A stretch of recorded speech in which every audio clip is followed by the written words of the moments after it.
नीति आयोग जो है ये 2015 में नया नया बना और इससे बहुत सारे क्वेश्चन आने की संभावनाएं हैं, क्योंकि नीति आयोग जो है ये पूर्व में जो आयोग था जिसे हम योजना आयोग के नाम से जानते हैं उसको मॉडिफाई करके या उसको एक तरीके से नए तरीके से इसको बनाया गया है।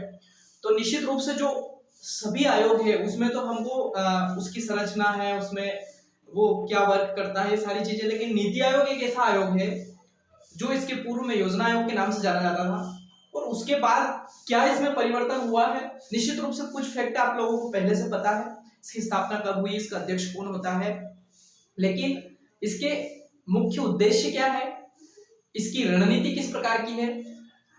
जरूरी नहीं कि इसके फैक्ट से ही क्वेश्चन आए, इसलिए हमने इसके उद्देश्य, इसकी रणनीति, इसकी कार्य योजना, इसके द्वारा जो कुछ मतलब एक तरीके से सूचकांक है उस चीज के बारे में हम लोग आज देखेंगे। मुझे वैसे दूसरा सब्जेक्ट लेना था, लेकिन मैंने देखा कि इसमें से क्वेश्चन बनने की संभावना है और आयोग से क्वेश्चन आना ही है, एक क्वेश्चन तो फिक्स है, इसलिए मैंने आज इसको चुना है। तो देखो नीति आयोग से क्या क्या क्वेश्चन बन सकता है। तो एक तो इसका फुल फॉर्म जरूर याद रखिएगा। कौन बताएगा इसका फुल फॉर्म? नीति का फुल फॉर्म क्या है? नीति का फुल फॉर्म क्या है? National institute for transforming India. Very good. देखो नीति का फुल फॉर्म याद रखना, national institute for transforming India, ठीक है, ये इसका फुल फॉर्म आ सकता है। तो ये तो है नीति आयोग। अब जरूरत मैं आपको थोड़ा सा हिस्ट्री में लेके जाना चाहता हूँ। जब 1947 में देश आजाद हुआ था तो उस समय क्या हुआ कि चूंकि देश आजाद होने के बाद भारत के पास ऐसी कोई एकदम से योजना नहीं थी जिससे कि वो भारत के जो लोग थे उनको उस रणनीति के तहत उनको एक तरीके से विकास के मोड़ पर ले जा सके।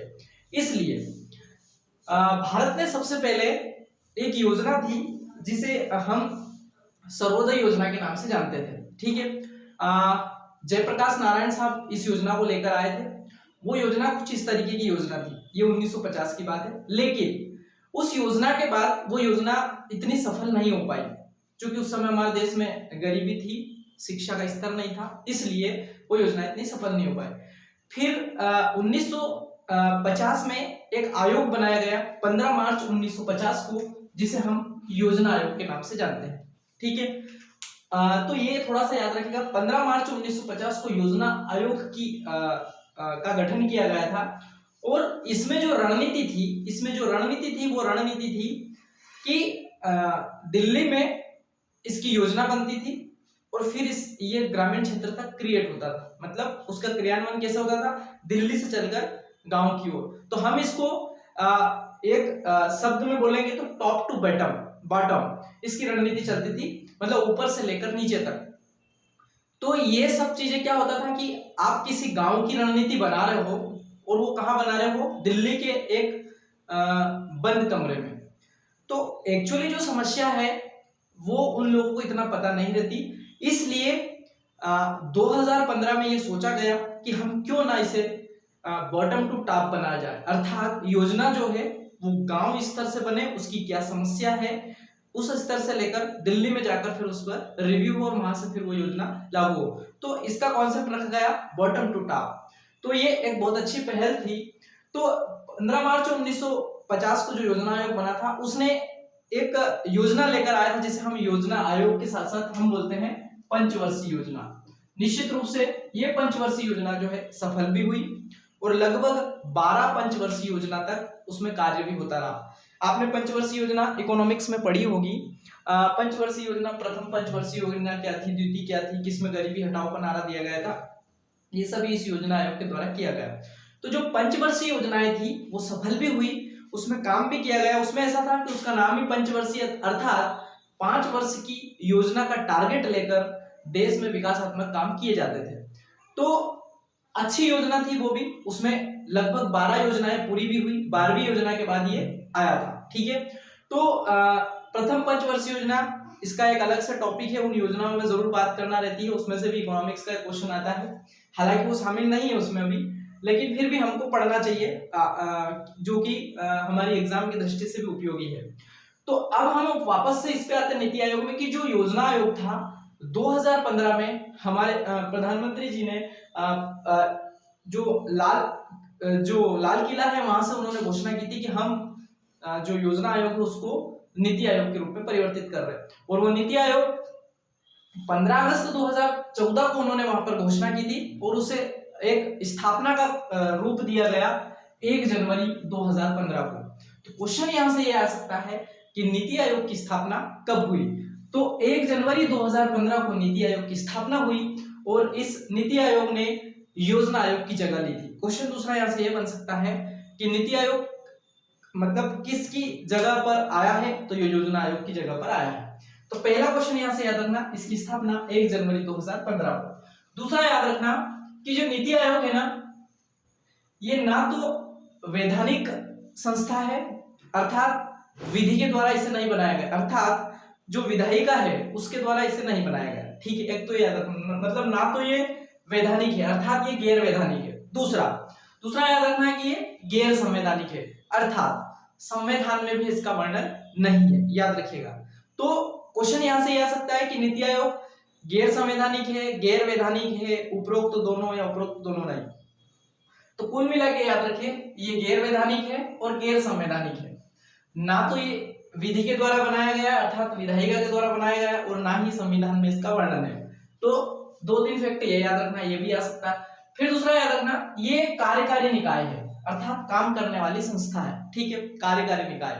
तीसरा ये क्वेश्चन इसमें कि एक सलाहकारी निकाय भी है, तो हो सकता है इससे भी एक ऑब्जेक्टिव बन जाए कि नीति आयोग है निम्नलिखित में से कार्यकारी संस्था या सलाहकारी संस्था, उपरोक्त दोनों या उपरोक्त दोनों नहीं। ठीक है, या सिर्फ सलाहकारी निकाय के बारे में दे दे, बाकी दूसरी चीजें वो ऑब्जेक्टिव बनाकर दे दे। तो यहां से याद रखना ये सलाहकारी निकाय है और कार्यकारी निकाय है। और चीज याद रखना ये गैर संवैधानिक है और गैर वैधानिक है, मतलब इसका संविधान में वर्णन नहीं है, ये विधि के द्वारा नहीं बनाया गया, विधायिका के द्वारा नहीं बनाया गया। तो ये 4 फैक्ट यहां से ये भी याद रखना, ये भी बहुत महत्वपूर्ण है। अब यहां से बात ये आती है कि इसकी संरचना किस प्रकार की है, मतलब कितने लोग इसके उस स्ट्रक्चर में रहेंगे, जो इसकी संरचना है कितने लोग उस स्ट्रक्चर में रहेंगे। तो स्ट्रक्चर में याद रखिएगा 4 चीजें इन्होंने बांट रखी है इसमें। एक अध्यक्ष होगा, एक शासी परिषद होगी, एक क्षेत्रीय परिषद होगी और कुछ पूर्णकालीन सदस्य जो रहेंगे। उस आधार पर एक इसका संरचना जो है, इसकी जो स्ट्रक्चर है वो तैयार होगा। स्ट्रक्चर का मतलब यहाँ पर ये कि जो उसमें जो लोगों की भागीदारी है, जो उसमें काम करेंगे, जिनके माध्यम से वो काम होगा। तो देखो, एक तो इसका अध्यक्ष होगा, और अध्यक्ष कौन होगा, जो भी पदेन प्रधानमंत्री होता है वही नीति आयोग का अध्यक्ष होगा। पदेन प्रधानमंत्री मतलब वर्तमान में जैसे श्री नरेंद्र मोदी साहब है, तो वो इसके वर्तमान के अध्यक्ष है। तो एक तो ये याद रखना कि उसकी संरचना में सबसे पहले जो उसका डायरेक्टर है या उसका प्रेसिडेंट है वो पदेन प्रधानमंत्री, जो पद पे रहेगा वो प्रधानमंत्री इसका नीति आयोग का अध्यक्ष रहेगा। फिर उसमें बताया गया है कि जो शासी परिषद है, शासी परिषद बनाई गई है इसमें, और शासी परिषद में कौन लोग रहेंगे। तो जितने भी राज्य हैं उन सभी राज्यों के जो मुख्यमंत्री है वो मुख्यमंत्री, और साथ ही जो केंद्र शासित प्रदेश है उनमें जो नियुक्त लेफ्टिनेंट गवर्नमेंट वो जो लोग हैं लेफ्टिनेंट गवर्नर, ये इस शासी परिषद के सदस्य रहेंगे। तो क्वेश्चन यहां से आ सकता है कि निम्नलिखित में से कौन शासी परिषद के सदस्य नहीं होंगे। मुख्यमंत्री, फिर आ जाएगा उसमें प्रधानमंत्री, राष्ट्रपति, या इस प्रकार से ऑब्जेक्टिव बन सकता है। तो शासी परिषद में याद रखना सभी राज्यों के मुख्यमंत्री, साथ ही जो मतलब जो केंद्र शासित प्रदेश है उनके लेफ्टिनेंट गवर्नर जो है वो इसके सदस्य रहेंगे। ठीक है, तो एक याद रखना शासी परिषद, वो उसकी संरचना, अर्थात सभी मुख्यमंत्री शासी परिषद के सदस्य होंगे। साथ ही जितने भी केंद्र शासित प्रदेश है उन सभी केंद्र शासित प्रदेशों के जो भी लेफ्टिनेंट गवर्नर है वो भी इसके क्या होंगे, सदस्य होंगे। तो ये हो गई एक शासी परिषद, एक हो गया अध्यक्ष, दूसरा हो गई शासी परिषद। तीसरा है क्षेत्रीय परिषद। क्षेत्रीय परिषद देखो क्या है कि 2 या अधिक राज्यों को मिलाकर कुछ क्षेत्रीय परिषद बनाएंगे। अर्थात अभी अगर हम देखें तो संविधान में एक जगह वर्णन कर रखा है क्षेत्रीय परिषद का, और उसमें भारत में 5 क्षेत्रीय परिषद है, लेकिन वो संवैधानिक क्षेत्रीय परिषद है। यहाँ पर नीति आयोग की बात कर रहे हैं तो नीति आयोग में क्षेत्रीय परिषद का वर्णन है, और इसमें कुछ राज्यों को मिलाकर 2 हो सकते हैं, 2 से अधिक हो सकते हैं, उन राज्यों को मिलाकर कुछ परिषदें बनाई जाएगी। अर्थात 4-5 राज्यों को मिलकर एक परिषद बना दी, 4-5 राज्यों को मिलकर एक दूसरी परिषद बना दी, और उस क्षेत्रीय परिषद जो है वो किसके द्वारा निर्मित होगी, वो पीएम के द्वारा निर्मित होगी और उसका जो अध्यक्ष रहेगा उसका अध्यक्ष या तो पीएम करेगा, उसकी अध्यक्षता क्षेत्रीय परिषद की अध्यक्षता या तो पीएम करेगा या पीएम के द्वारा निर्मित या पीएम के द्वारा मतलब किसी को बनाया गया या नामित किया गया उस व्यक्ति को इसका क्या बनाया जाएगा, अध्यक्ष बनाया जाएगा। जैसे मान लो मध्य प्रदेश, छत्तीसगढ़, गुजरात, राजस्थान और महाराष्ट्र को मिलाकर एक क्षेत्रीय परिषद बनाई गई। इन चारों जो राज्य है इन चारों राज्यों को मिलाकर एक क्षेत्रीय परिषद बनाई गई, हो सकता है इसका नाम दे दिया मध्य क्षेत्रीय परिषद। तो इसका जो अध्यक्ष रहेगा वो तो या तो प्रधानमंत्री रहेगा या उसके द्वारा किसी को नामित कर दिया, अर्थात जैसे नामित कर दिया कि मध्य प्रदेश के मुख्यमंत्री जो है इसकी अध्यक्षता करेंगे तो वो व्यक्ति भी हो सकता है। तो इस प्रकार से जो क्षेत्रीय परिषद है वो निर्मित की जाएगी या दो से अधिक राज्यों को मिलाकर और उसकी अध्यक्षता या तो पीएम करेंगे या पीएम के द्वारा नामित किसी व्यक्ति के द्वारा की जाएगी। तो यहाँ से याद रखना एक क्षेत्रीय परिषद का ढांचा भी नीति आयोग में निर्मित किया गया है। फिर इसमें कुछ सदस्यों की संख्या बताई गई है, तो वो किस प्रकार से होगी, निश्चित रूप से ऑब्जेक्टिव में ऐसे क्वेश्चन बन सकते हैं, इसलिए थोड़ा सा ध्यान से इसको देखिएगा। पूर्णकालीन सदस्य जो है मतलब पूर्णकालीन सदस्यों की संख्या में कौन कौन आएंगे, उसमें पूर्णकालीन होते हैं, अंशकालीन होते हैं, इसके अलावा जो ये है अंशकालीन पदेन सदस्य होते हैं। इस प्रकार से इसका स्ट्रक्चर बनाना। तो पूर्णकालीन सदस्य में याद रखेगा एक इसका उपाध्यक्ष होगा, मतलब उपाध्यक्ष रहेगा ही सही, और ज्यादातर काम जो है वो उपाध्यक्ष करेगा, याद रखिएगा। मतलब कहने का मतलब बैठक का आयोजन करना, उस बैठक में क्या क्या एजेंडा है उसको तैयार करवाना, बैठक में लोगों को उसके बारे में बताना, हम क्या योजना लेकर आए हैं उस योजना के लिए उसका प्रसारित करना, ये सब काम ज्यादातर उपाध्यक्ष करता है। लेकिन वो प्रधानमंत्री अगर कहे तो वैसे करना उपाध्यक्ष को ही है, ठीक है। वैसे उसका अध्यक्ष जो है वो हमेशा पीएम रहता है, याद रखिएगा। तो एक उपाध्यक्ष इसका पूर्णकालीन सदस्य रहेगा। दूसरा, पूर्णकालीन सदस्य में याद रखिएगा 4 पूर्णकालीन सदस्यों की संख्या इसमें 4 है और वो चारों के चारों जो रहेंगे वो राज्य मंत्री के समकक्ष रहेंगे। मतलब भारत सरकार में जो राज्य मंत्री रहते हैं उनके समकक्ष का दर्जा प्राप्त किए हुए लोग जो रहेंगे वो पूर्णकालीन सदस्य, मतलब वो हमेशा रहना है नीति आयोग का जब स्ट्रक्चर जो है उसमें, ठीक है। तो ये है 4 उनकी संख्या रहेगी। एक उपाध्यक्ष रहेगा, 4 पूर्णकालीन सदस्य रहेंगे जो कि राज्य मंत्री के दर्जा प्राप्त रहेंगे। यहां से भी क्वेश्चन बन सकता है कि जो पूर्णकालीन सदस्य है नीति आयोग में वो पूर्णकालीन जो सदस्य वो किस मंत्री के समकक्ष रहेंगे, ये क्वेश्चन बन सकता है आपका। तो याद रखिएगा राज्य मंत्री के समकक्ष रहेंगे।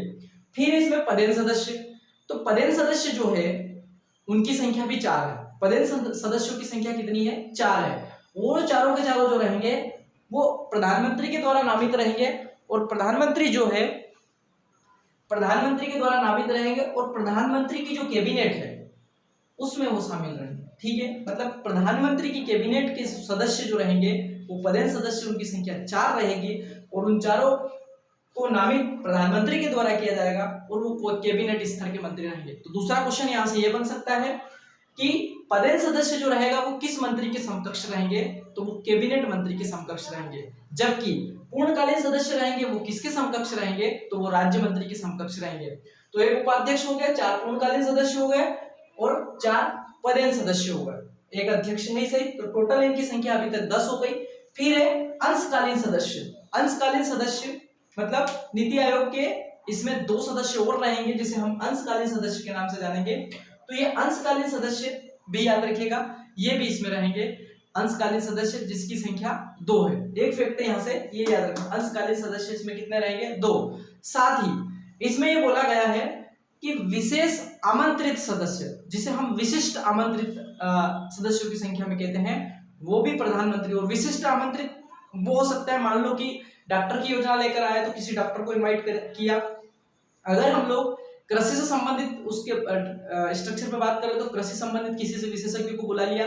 अगर हमने किसी ये बोल सकते हैं हम कि किसी इंजीनियर से संबंधित हम योजना लेकर आ रहे हैं तो किसी विशेषज्ञ इंजीनियर को बुला लिया। ये रहेगा विशिष्ट आमंत्रित सदस्य और उसको प्रधानमंत्री के द्वारा ही नामित किया जाएगा। तो वो भी उसकी संख्या भी हो सकती है जिन्हें हम विशेषज्ञ की संख्या देंगे।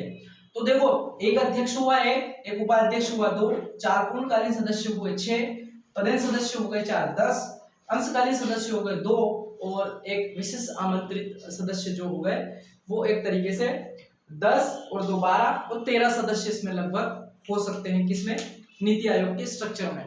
तो ये भी एक फैक्ट बन सकता है कि टोटल सदस्यों की संख्या इसमें कितनी रहेगी। तो ऑब्जेक्टिव में ऐसे 12, 13, 14 इस टाइप से इसका ऑब्जेक्टिव बन सकता है, तो वो भी थोड़ा याद रखना। साथ ही इसका एक मुख्य कार्यपालन अधिकारी होगा जिसे हम सीओ कहेंगे। मुख्य कार्यपालन अधिकारी होगा जिसे हम सीओ कहेंगे, चीफ एग्जीक्यूटिव ऑफिसर, जो कि एक तरीके से इसका प्रशासनिक काम देखेगा, अर्थात जो भी योजनाएं बनी है, जो भी उस पर डिसीजन हुआ, उस डिसीजन पर सारा पत्राचार जो करने का काम करेगा वो सीओ करेगा। और सीओ का एक सचिवालय होगा, और सचिवालय जो होगा लगभग उस सचिवालय में जो सीओ है वो जो कैबिनेट सचिव होता है भारत सरकार का, उसके समकक्ष रैंक का ये सीओ होगा, याद रखिएगा। तो ये पूर्णकालीन सदस्य और कुछ सदस्यों की संख्या मैंने आपको बता दी। निश्चित रूप से यहाँ से फैक्ट बन सकता है, ज्यादा डिटेल भी नहीं है, आपको ज्यादा घबराने की जरूरत भी नहीं है, इजी है सब। हम लोग जरूर कठिन मान लेते हैं इसको इसलिए कि हम 2-3 फैक्ट पढ़ लिए और हमको ऐसा लगता है कि इसके अलावा इसमें क्वेश्चन इसके अंदर से भी आ सकता है, थोड़ा सा ध्यान रखिएगा। और चूंकि नीति आयोग भी नया है इसलिए हमको इसके बारे में थोड़ी जानकारी होना चाहिए, मेंस में भी ये हमको काम आ सकता है, ठीक है। फिर दूसरी चीज ये है कि अभी वर्तमान की करंट अफेयर्स के रूप में अगर हम इसको देखें तो करंट अफेयर्स का भी यहाँ से क्वेश्चन ये बनता है कि वर्तमान में इसके प्रधानमंत्री या पदाधिकारी, वर्तमान में इसके पदाधिकारी कौन है। तो वर्तमान में पदाधिकारी इसका याद रखिएगा, वर्तमान में जो इसके मतलब अध्यक्ष जो है वो तो पदेन प्रधानमंत्री है जो कि श्री नरेंद्र मोदी साहब है, ठीक है। एक तो याद रखना अध्यक्ष जो है श्री नरेंद्र मोदी। अब बात यहाँ से अध्यक्ष की नहीं है, उपाध्यक्ष से क्वेश्चन ज्यादा आता है कि नीति आयोग का उपाध्यक्ष कौन है। तो नीति आयोग के उपाध्यक्ष अभी वर्तमान में डॉक्टर राजीव कुमार है, याद रखिएगा। वर्तमान में नीति आयोग का उपाध्यक्ष जो है डॉक्टर राजीव कुमार, बहुत इंपॉर्टेंट फैक्ट है, डॉक्टर राजीव कुमार को जरूर याद रखिएगा। मैंने एक दिन सारे आयोगों के अध्यक्ष बताए थे और उसमें इनका उपाध्यक्ष भी बताया था, वो वीडियो आप लोगों ने देखा है। फिर अगला है इसका सीईओ, जो मैंने बताया इसका प्रशासनिक काम देखेगा नीति आयोग का, चीफ एग्जीक्यूटिव ऑफिसर, उसे अभी वर्तमान में जो है वो है अमिताभ कांत। ये क्वेश्चन पूछा जा चुका है जब इनके पूर्व सीईओ थे उनके बारे में कि अभी वर्तमान में नीति आयोग का मुख्य कार्यपालन अधिकारी कौन है। तो याद रखिएगा अभी वर्तमान में जो है अमिताभ कांत है, ठीक है। उपाध्यक्ष डॉक्टर राजीव कुमार है और अध्यक्ष आप लोग सब जानते हैं जो प्रधानमंत्री है वही इसके अध्यक्ष है। आवाज क्लियर आ रही है ना। अगली चीज क्या है, ये वर्तमान पदाधिकारी के रूप में, ये करंट अफेयर्स के रूप में याद रखना, बाकी चीज मैंने आपको इसमें से बता दी। अब देखो इसमें कुछ सिद्धांत दिए हैं नीति आयोग में और वो सिद्धांतों की संख्या है 7, याद रखिएगा। नीति आयोग में कुछ मार्गदर्शक सिद्धांत दिए हैं और उस मार्गदर्शक सिद्धांतों की संख्या है 7 और 7 में से ऑब्जेक्टिव आपका बन सकता है कि निम्नलिखित में से कौन सा सिद्धांत नीति आयोग के मार्गदर्शक सिद्धांत में शामिल नहीं है या है। तो इसलिए याद रखिएगा कि मार्गदर्शक सिद्धांत की संख्या कुल कितनी है, तो 7 है। और वो कौन कौन सी है, तो ये देखो आप, सबसे पहले इसमें ग्राम को शामिल किया गया है कि ग्राम इसके मार्गदर्शक सिद्धांत में है। दूसरा जन सहभागिता, वो भी इसके मार्गदर्शक सिद्धांत में शामिल है, जन सहभागिता। दूसरा है अंत्योदय, मतलब गरीबी को इसमें एक तरीके से क्या है इसके मार्गदर्शक सिद्धांत में शामिल किया गया है। धारणीयता, धारणीयता का मतलब यहाँ पर ये होता है कि हर क्षेत्र में विकास के रास्ते को ले जाना, इसको धारणीयता बोला जाता है। फिर है अभिशासन, मतलब शासन की प्रक्रिया को इसमें इसके मार्गदर्शक सिद्धांत में बनाया गया है। समावेशिता, मतलब सभी क्षेत्र में जो है विकास करना उसको बोला जाता है समावेशिता। 6 और 7वां है जनसंख्यात्मक लाभांश, कि हम जनसंख्या के आधार, मतलब जो हमारी जनसंख्या है उस जनसंख्या का किस प्रकार से लाभ पहुंचाया जा सके। अर्थात ये 7 मार्गदर्शी सिद्धांत जो है, यहाँ से आपका एक ऑब्जेक्टिव बन सकता है कि नीति आयोग में मार्गदर्शी सिद्धांत कितने बताए गए, तो ये थोड़ा सा याद रखिएगा। 7 है, ग्राम है, जन सहभागिता है, अंत्योदय है, धारणीयता है, अभिशासन है, समावेशिता है और जनसंख्यात्मक लाभांश है। ये इसकी मार्गदर्शी सिद्धांत में है। फिर इसमें कार्य योजना बताई गई है कि जो आपने देखा, देखो योजना आयोग जो है, योजना आयोग में 5 वर्षीय मतलब जो वो एक टारगेट बनाया जाता था, 5 वर्षीय योजना बनाई जाती थी, उस 5 वर्ष के टारगेट को अचीव किया जाता था और उस 5 वर्षीय योजना में कितने % हमको अचीवमेंट प्राप्त करना है ये सब उसमें दिया रहता था। लेकिन नीति आयोग ने थोड़ा सा अलग डिफरेंस किया है इसमें 3 प्रकार की कार्य योजना बनाई गई है। पहली 3 वर्षीय कार्य योजना बनाई गई है, ये याद रखिएगा। दूसरी 7 वर्षीय रणनीति बनाई गई है और तीसरी 15 वर्षीय दीर्घकालीन रणनीति बनाई गई है। तीन प्रकार की चीज इसमें बनाई गई। कुछ योजना जो रहेगी वो 3 साल के लिए रहेगी, जिसे नाम दिया गया है एजेंडा, 3 वर्षीय कार्य एजेंडा, याद रखिएगा। दूसरा 7 वर्षीय रणनीति, दूसरा नाम दिया गया है 7 वर्षीय रणनीति, और तीसरा नाम दिया गया है 15 वर्षीय दीर्घकालीन रणनीति। ठीक है, तो 3 प्रकार की योजना है। पूरी इस नीति आयोग ने इस तीनों योजनाओं पर काम करना भी स्टार्ट किया है। आपने देखा होगा 3-3 वर्षीय कार्य योजना में एक आदर्श ग्राम सांसद योजना जो एक आई थी, उसमें हर वर्ष किसी एक सांसद को किसी एक गांव का डेवलपमेंट करना था।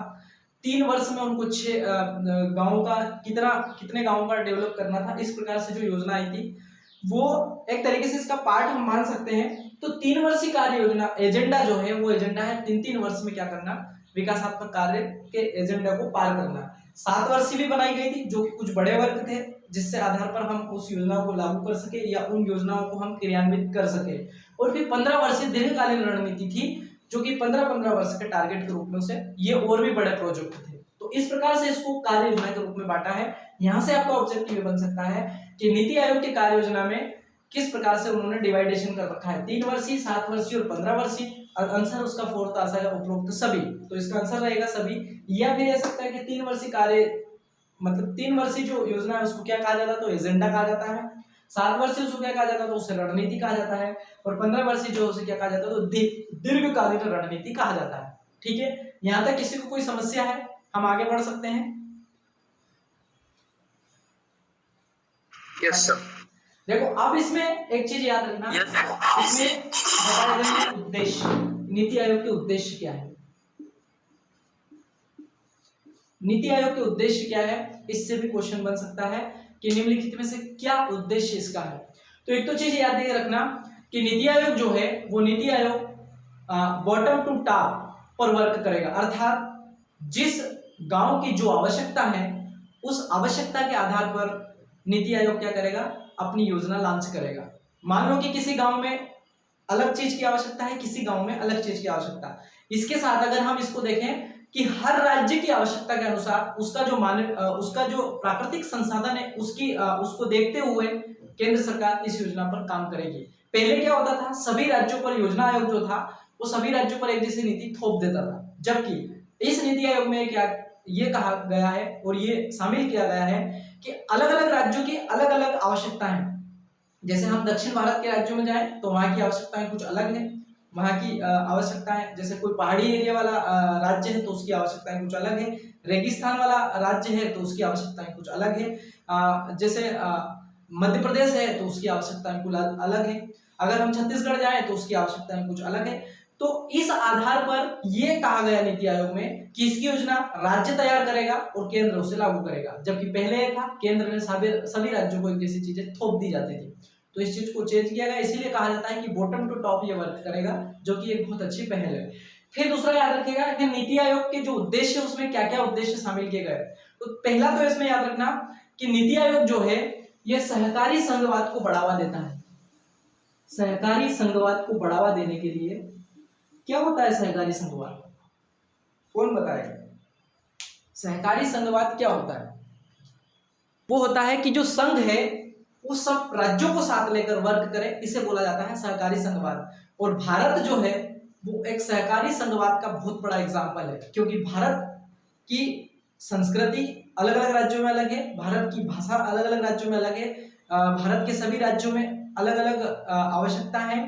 उसके बावजूद संघ का ये मतलब एक तरीके से अपेक्षा है कि वो सभी राज्यों को एक साथ एक जैसा लेकर चले और उनके साथ ही वर्क करे, इसे बोला गया है सहकारी संघवाद। जब भी देश लेवल पर कोई सी योजना आती है तो सभी राज्यों की सहमति ली जाती है। आपने देखा होगा कि संविधान में कहीं न कहीं जो उल्लेख किया गया है कि 14 या 15 राज्य से अधिक, अगर मान लो हमारे देश में भी 28 राज्य है तो 15, जैसे जीएसटी लागू किया गया तो 15-16 राज्यों की सहमति ली गई थी। तो ये सहकारी संघवाद का एक बहुत बड़ा एग्जाम्पल है। तो सहकारी संघवाद का मतलब यह है कि संघ सबको साथ लेकर चले, इसे बोला गया संघवाद। तो नीति आयोग जो है उसमें कहीं ना कहीं फिट बैठता है, इसलिए इसके उद्देश्य में शामिल किया गया है कि यह सहकारी संघवाद को बढ़ावा देता है। अर्थात इसमें राज्यों की भागीदारी जो है संघ के प्रति, यह संघ चाहता है कि राज्य इसमें अपनी जो योजना है उसको बताए, हम उसको लागू करेंगे। सभी राज्य अपनी अपनी योजनाएं बताएं, उस हिसाब से हम इसे लागू करेंगे। अर्थात संघ ने यह माना है कि राज्य जो है वो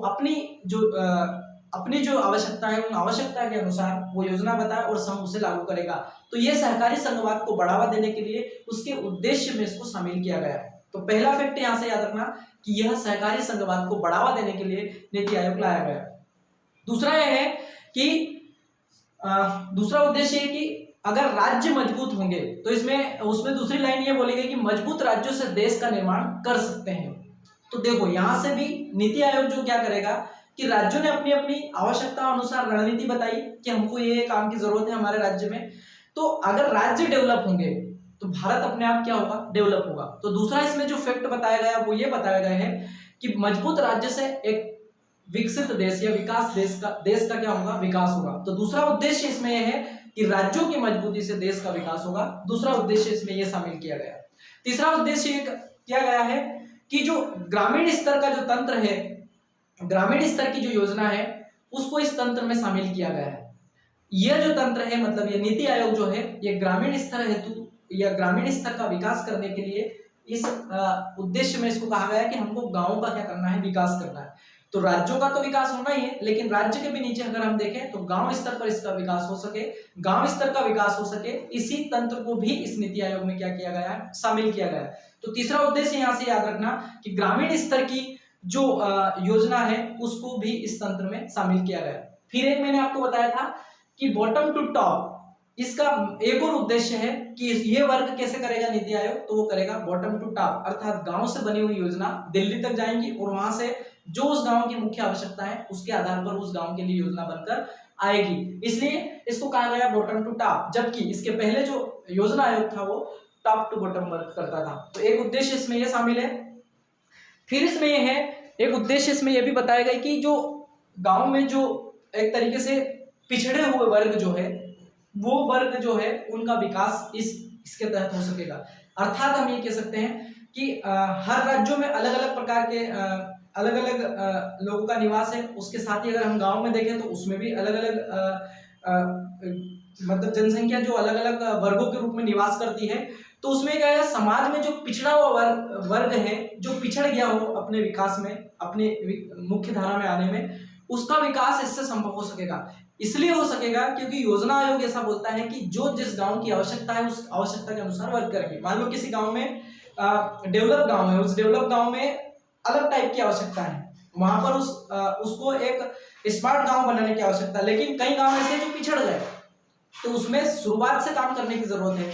तो इसलिए कह सकते हैं हम कि जो पिछड़ा हुआ वर्ग है वो भी, उसका भी इसमें विकास हो सकेगा, उसको भी इस उद्देश्य में शामिल, नीति आयोग के उद्देश्य में शामिल कर रखा है। फिर अगला इसमें यह है कि ज्ञान है, नवाचार है एवं उद्यमिता पूर्ण प्रणाली का सृजन होगा। देखो जो नीति आयोग आया है उसमें ज्ञान, नवाचार और उद्यमिता जो है उन चीजों का नवाचार हो सकेगा, ऐसा भी इसके उद्देश्य में शामिल किया गया है। मतलब ज्ञान का डेवलपमेंट होगा, साथ ही साथ अगर हम देखें तो नवाचार आएगा, और नवाचार आने के साथ साथ जो उद्यमिता है एक तरीके से वो इसमें इस प्रणाली का क्या हो सकेगा, सृजन हो सकेगा। तो एक उद्देश्य में यह शामिल कर रखा है इसमें कि ज्ञान, नवाचार, उसके बाद उद्यमिता पूर्ण प्रणाली का एक सृजन हो सकेगा, ये चीज इसमें शामिल की गई। फिर अगला है अंतर विभागीय मुद्दों के समाधान के लिए एक मंच है। अंतर विभागीय मतलब एक तरीके से जो नीति आयोग है वो नीति आयोग ये है कि जो प्रशासन काम करता है वो एक ही विभाग तो काम नहीं करता है, सभी विभाग अपने अपने तरीके से विकास के लिए काम करते हैं। तो उन विभागों के मध्य एक तरीके से क्या हो सकेगा, आपस में एक मुद्दों की जो समझ है या मुद्दों को समाधान करने की जो प्रणाली है उसके लिए एक पूरा मंच हो जाएगा कि नीति आयोग में कौन कौन से डिपार्टमेंट काम कर रहे हैं। तो अंतर विभागीय मुद्दों को समाधान करने के लिए एक मंच है, ये उसको भी इस उद्देश्य में शामिल कर रखा है। नीति आयोग एक मंच है कि सभी विभागों का जो समाधान है वो एक ही मंच पर हो जाए, वो भी इसके उद्देश्य में शामिल है। और आखिरी है कि इसका मेन उद्देश्य यह है कि जितने भी भारत के नागरिक हैं उन नागरिकों की संलग्नता के माध्यम से इस नीति आयोग का क्या होगा, एक नीति आयोग के माध्यम से वो आपस में सहभागी हो सकेंगे। तो एक भारत के नागरिक के लिए इस नीति आयोग के माध्यम से सहभागिता होने का भी इसमें एक उद्देश्य में शामिल कर रखा है। तो ये 6-7 उद्देश्य थे जो मैंने आपको बताया। निश्चित रूप से इससे भी क्वेश्चन बन सकता है कि ये नीति आयोग के उद्देश्य में क्या शामिल है या नहीं है। तो थोड़ा सा याद रखिएगा, जरूर थोड़ा सा कठिन लगेगा आपको, लेकिन आप इसकी मैं पीडीएफ आपको सेंड कर दूंगा। निश्चित रूप से क्वेश्चन अगर बनना है और आपसे सरल क्वेश्चन नहीं पूछा गया, कठिन पूछा गया, तो वो इस टाइप से बन सकता है। तो याद रखिएगा, ये इसके कुछ मैंने उद्देश्य बता दिया। अब आप याद रखिएगा, नीति आयोग ने अभी तक 2015 से जो अभी तक बना है उसने कुछ सूचकांक जारी किए हैं। तो वो सूचकांक क्या क्या जारी करता है, देखो, भारत नवाचार सूचकांक इसने अभी तक जारी किया है। भारत नवाचार सूचकांक कौन कौन से सूचकांक जारी करेगा और उस सूचकांक में कौन सा राज्य कहां पर स्थित है, उसकी स्थिति क्या है, उसका स्टेटस क्या है, उसकी पोजीशन किस नंबर पर है। तो भारत नवाचार सूचकांक वो नीति आयोग के द्वारा जारी किया जाता है, याद रखिएगा। दूसरा, राष्ट्रीय स्वास्थ्य सूचकांक, मतलब स्वास्थ्य के रूप में भी ये सूचकांक जारी करता है, जैसे राष्ट्रीय स्वास्थ्य सूचकांक के नाम से जानते हैं। तो ये भी नीति आयोग के द्वारा जारी किया जाता है। तीसरा है ईज ऑफ लिविंग, मतलब रहने की जो वो है ईज ऑफ लिविंग। तो ईज ऑफ लिविंग जो सूचकांक है वो भी नीति आयोग के द्वारा जारी किया जाता है, ईज ऑफ लिविंग। और अभी बीच बीच में ये रिपोर्टें आती रहती है, उस रिपोर्ट के आधार पर मध्य प्रदेश की स्थिति पूछी जा सकती है कि इसके द्वारा जारी की गई रिपोर्ट में ईज ऑफ लिविंग में मध्य प्रदेश का स्थान कौन सा है, मतलब रहने की सुविधा के हिसाब से मध्य प्रदेश का स्थान कौन सा है। तो ये भी नीति आयोग के द्वारा जारी की जाने वाली रिपोर्ट है। फिर अगली इसमें है कंपोजिटर वाटर और मैनेजमेंट इंडेक्स, ठीक है। Composite water and management index जो है वो भी नीति आयोग के द्वारा, मतलब वाटर का मैनेजमेंट जो है उससे संबंधित सूचकांक भी जारी किया जाता है। फिर school education and quality index, school education and quality index वो भी सूचकांक जो है भारत सरकार सॉरी नीति आयोग के द्वारा एक तरीके से क्या है जारी किया जाता है। तो ये कुछ रिपोर्ट्स जो है, इससे फैक्ट बन सकता है कि कौन सी रिपोर्ट किसके द्वारा जारी की जाती है। तो निश्चित रूप से ये भी आप थोड़ा सा याद रखिएगा, यहाँ से भी क्वेश्चन बनने की संभावना है। और इसके लिए अगर हम देखें तो अभी तक बहुत सारी चीज़ें भारत सरकार ने, मतलब नीति आयोग ने जारी की है।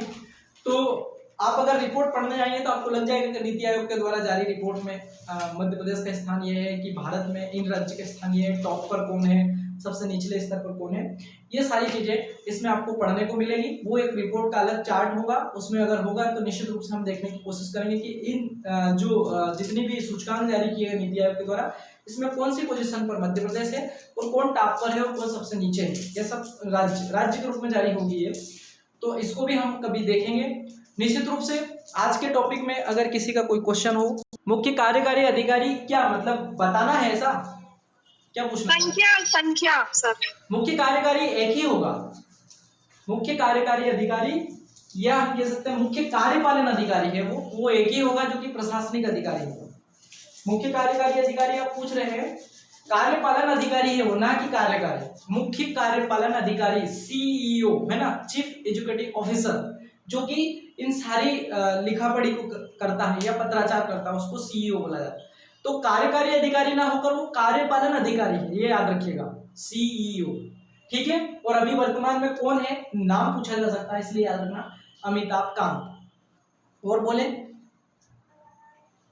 है किसी को कोई प्रॉब्लम या हम क्लास को खत्म करें?